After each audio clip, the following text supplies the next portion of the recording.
아무리 사람이 집을 만들고 집이 사람을 만든다 해도 좋은 집에 들어가면 살 줄 알지만 좋은 집 하나 짓기가 어려워요. 그런데 더더구나 큰 성, 도시의 성벽을, 저기 아무리 공격해도 안 무너지는 견고한 돌로 벽을 쌓는다는 것은 굉장한 일입니다. 시민들이 세금을 다 내고 기부를 해가지고 해도 어려운 일입니다. 그런데 유대 나라는 주전 586년에 바벨론에게 멸망을 당하고 이제 성벽은 다 헐어지고 성문은 다 불탔고 남은 사람들은 천대꾸러기고 환난을 받고 얼마나 형편없습니까? 그 소식을 들은 느헤미야는 자기는 페르사 제국의 고국 관리로 왕의 친구처럼 술 맡은 간원으로 일하지만 그 소식 들을 때 비참한 거지요. 마음이 아픈 거지요. 느헤미야는 믿음의 사람이니까 다 망한 자기 조국 유다, 특별히 예루살렘 짓밟히는 그 예루살렘이 생각하니 너무 마음이 아파 기도를 시작합니다. 자기 집 한 채 짓는 것도 어려운데 그 성벽을 쌓는다는 것은 불가능한 일이지만 하나님, 우리 예루살렘의 성벽을 재건하여 잃어버린 영광을 되찾고 정말 만인이 우러러보는 예루살렘이 되게 해달라고 기도를 합니다. 그건 불가능한 일인데 기도를 합니다. 할 수 있거든이 무슨 말이냐? 믿는 자에게 능치 못할 일이 없느니라. 내게 능력 주시는 자 안에서 내가 모든 것 할 수 있느니라. 객관적으로는 도저히 할 수 없고 꿈도 못 꾸는 일이지만 하나님 믿는 사람은 꿈을 꾸고 이루게 되는 것입니다. 하나님은 느헤미야 기도를 들으시고 페르시아 왕 아닥사스 왕의 마음을 감동해서 느헤미야를 도와주게 됩니다. 무조건 여러 가지로 도와줘서 성을 재건하고 오노라.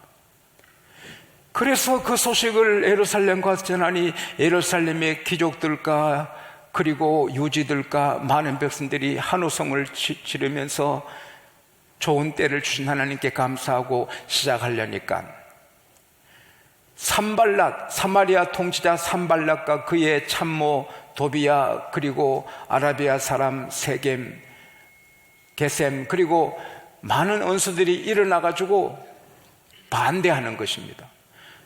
당신들이 지금 왕을 반역하는 건가? 왜 성벽을 짓고 한다는 거냐? 반대를 하는 것입니다. 그러나 느헤미야는 계속해서 성 작업을 시작하는 것입니다. 하나님이 지혜를 주시니까 차근차근 이렇게 보통 하는 대로 지으면은 한 3년 4년 걸려야 되는데 역사가 조세푸스는 아무리 빨리 지어도 2년 4개월이 걸린다고 했는데 41개 구역으로 나누어 가지고 41개 팀이 막 지어 올라오는 겁니다. 그래도 하나님이 함께 하시니 빈틈이 없습니다. 할렐루야. 41개 팀이 같이 해도 빈틈없이 올라가는 것입니다. 그러니까 산발락과 세겜이 돈을 주고 유대나라 귀족들을 사가지고 방해하게 합니다. 유대나라 귀족들이 느헤미야에게 이러면 우리 죽어요. 저 사마리아 군대가 갑자기 와서 우리가 모르는 사이에 와서 우리를 다 기습해서 죽일 거라고 성 짓지 말자고.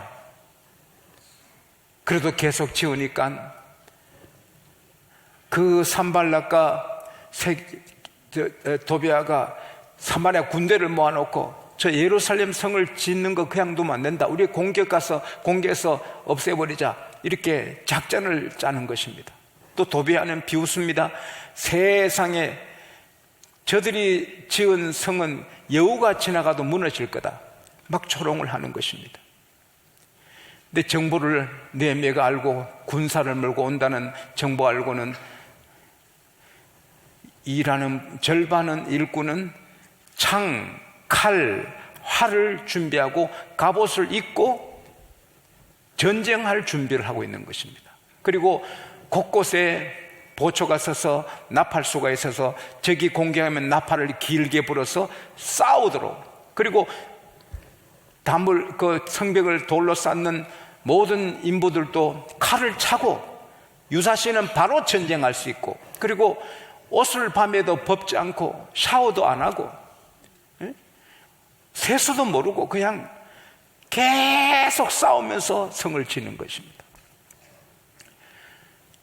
너무 빈틈없이 그렇게 하니까 산발랏 군대가 치러 오지를 못하는 겁니다. 그런 사이에 성이 거의 완공이 되고 이제 문짝만 남았습니다. 문짝을 달아야 되는데 그때까지도 그런 그 뜻을 굽히지 않고 사람들을 보내서 우리 오나 평지에서 회의하자. 당신들 안 좋은 소문이 있다. 어느 평지에서 회의하자.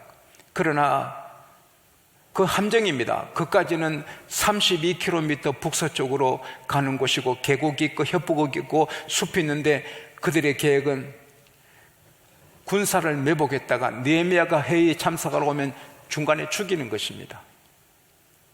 하나님이 통찰력을 주셔서 거절합니다. 그러니까 다섯 번째는 개봉된 편지를 보냅니다.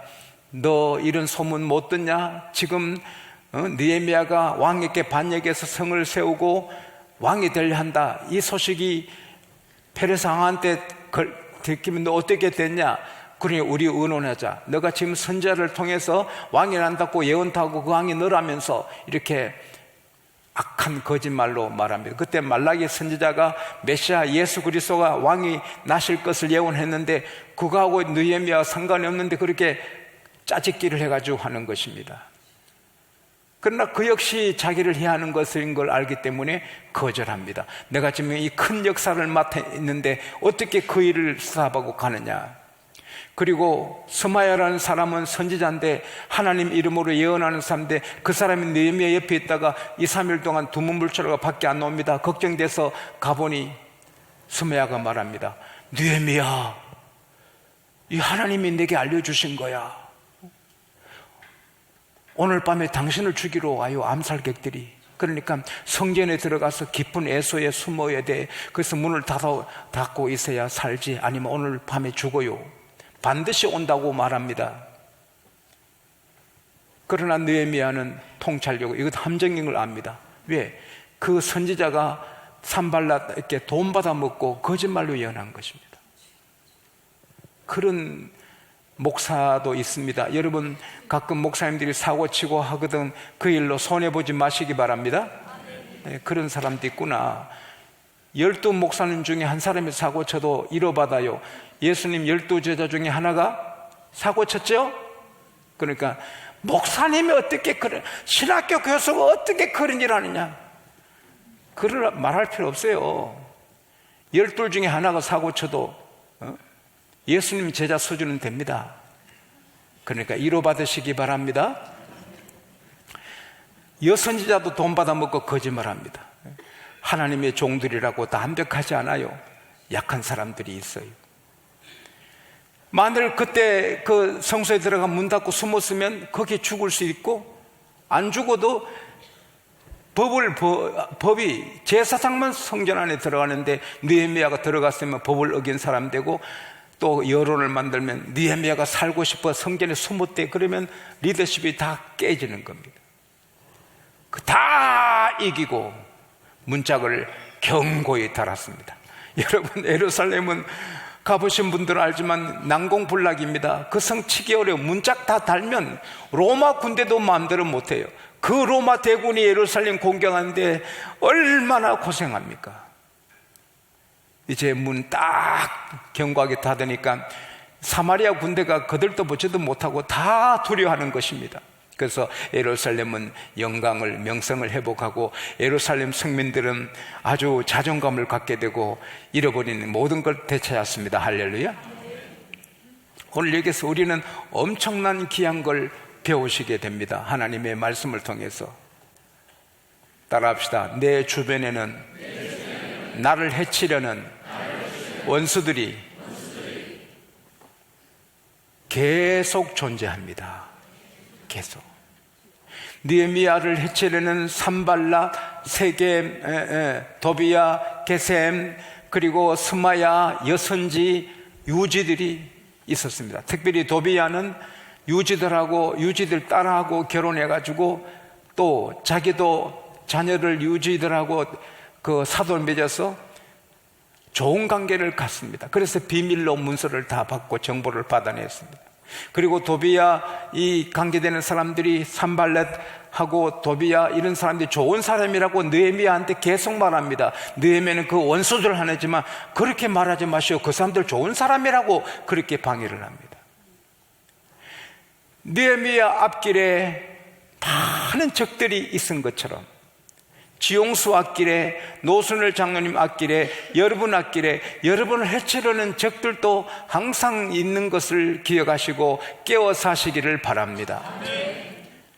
느헤미야에게 하나님이 계시니 느헤미야는 적들이 많아도 덜덜 떨지 않고 담대한 것처럼 우리는 적들이 많아도 담대해야 되는 것입니다. 대장보가 되어야 되는 거예요. 왜? 하나님이 함께 하시는데 너희들이 나 어떻게 해쳐? 왼편에서 1000명이 쓰러지고 오른편에서 10,000명이 쓰러져도 하나님 함께 하시면 쓰러뜨릴 자가 없는 것입니다. 그리고 요한복음 14장 20절에 예수께서 말씀하시기를 그날은 내가 아버지 안에 너희가 내 안에 내가 너희 안에 있는 것을 너희가 알리라. 할렐루야. 성령이 우리 안에 계시는 것입니다. 그러므로 적이 많아도 성령이 계시니 우리는 담대하게 대장부처럼 살아가야 하는 것입니다. 그리고 하나님은 우리 안에 성령으로 계셔서 그냥 계시지 않고 놀라운 상담가로서 그때마다 통찰력을 주시는 것입니다. 느헤미야가 만일에 통찰력이 없으면은 함정에 빠져 죽지요. 그러나 하나님이 아니야 가지마, 아니야 가지마 이렇게 하니까 느헤미야가 승리하게 되는 거지. 저도 이 목회할 때 하나님의 통찰력을 주지 않으시면 내가 어떻게 목회하겠어요? 내가 귀한 분을 안수제사님으로 세우려고 마음을 딱 작정했는데 하나님이 세우지 마라. 그 사람 세우면 안 된다. 근데 안 세웠지요. 그 사람 세우면 큰일 날 뻔했지요. 제가 콜롬비아 신학대학교에 2주 세미나 갔다가 너무 학교가 좋아, 교수님이 좋아, 거기 남아서 공부하기로 마음을 먹고 양곡교에 사임하고 한 7년 깊이 공부하려고 했습니다. 저는 공부하는 게 너무 좋았어. 근데 그날 밤에 하나님의 사자가 나타나서 너는 이 학교에 있으면 안 된다. 여기서 공부하면 안 된다. 그래서 학교를 지정해 줘서 플로에서 정말 공부를 쉽게 하고 목회하면서 학위를 받았습니다.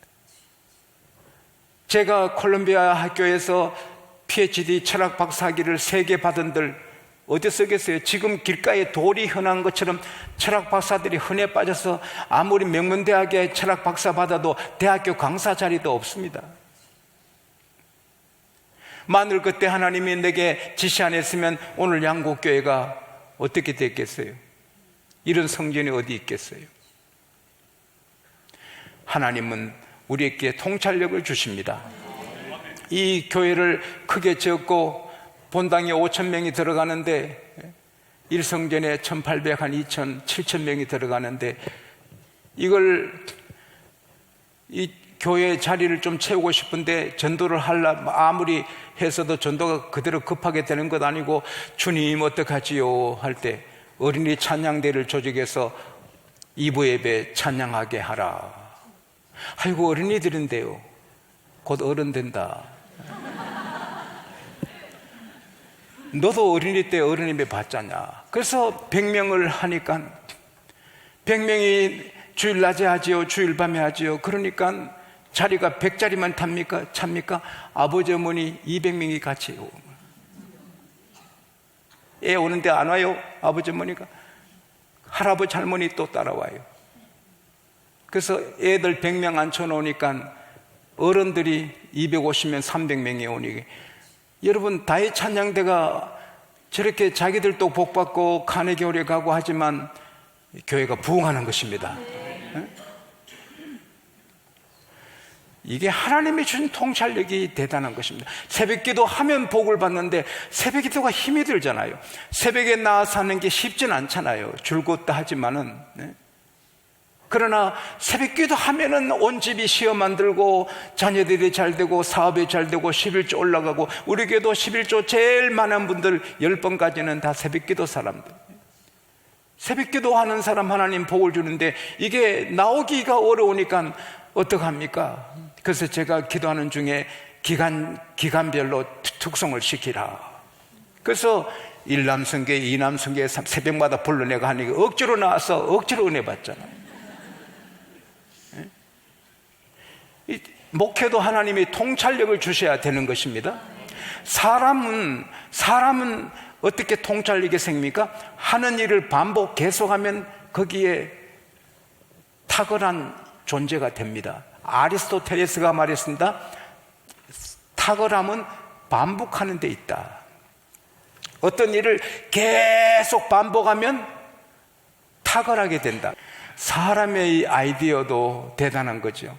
어느 선생님이 제자에게 일정한 돈을 주면서 이 돈으로 방안을 가득 채워봐라. 한 제자는 새 깃털을 사왔어요.